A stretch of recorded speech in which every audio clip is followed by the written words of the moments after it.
Thank you, Madam Chair, and thank you so much for everybody's testimony. And I just want to say to all of our highway superintendents, thank you, thank you, thank you. They did an amazing job.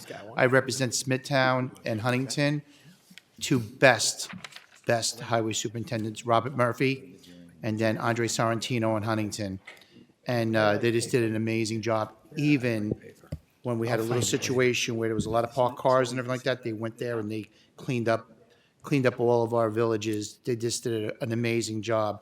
But I'd like to talk about that. In other words, the money that we need for CHIPS, it's not enough money. Our local roadways, I said this before, look what's happening. We have all this drop shipping that's going more and more. We all know this, that there it is. Every day, probably at everybody's house here, you have drop shipping going on. Trucks wearing out our roadways.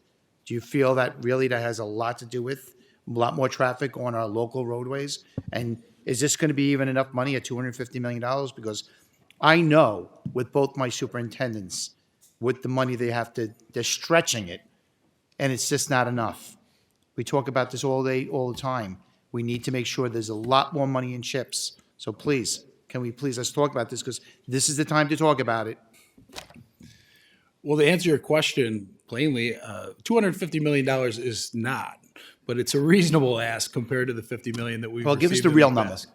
number. Yeah, I would think in excess of $1 billion just to bring our local, infrastructure up to speed on the local level. That is, it's really unlimited. We can do a lot of patching, we can do a lot of minor repairs, Band-Aids, if you will, with the money that we have, but real repairs where you're doing full depth reconstruction with drainage and everything that's involved, sidewalks, ADA, everything. The $250 million won't touch it. Okay, but my question again, too, is with the drop shipping, you see what's happening. Am I correct by saying this? Don't you think that this is definitely doing something to our roadways, our local roadways? I mean, clearly the traffic volumes and the weight have a huge impact. So do EV vehicles, especially the trucks. I mean, the legislature, rightfully so, enacted EV school buses. We're working with Cornell now on those additional weights and what they do to a lot of our secondary roads. If you're going to run an EV bus on the thruway or a DOT road, it's probably fine. But we have like an inch overlay that just spreads it out like peanut butter.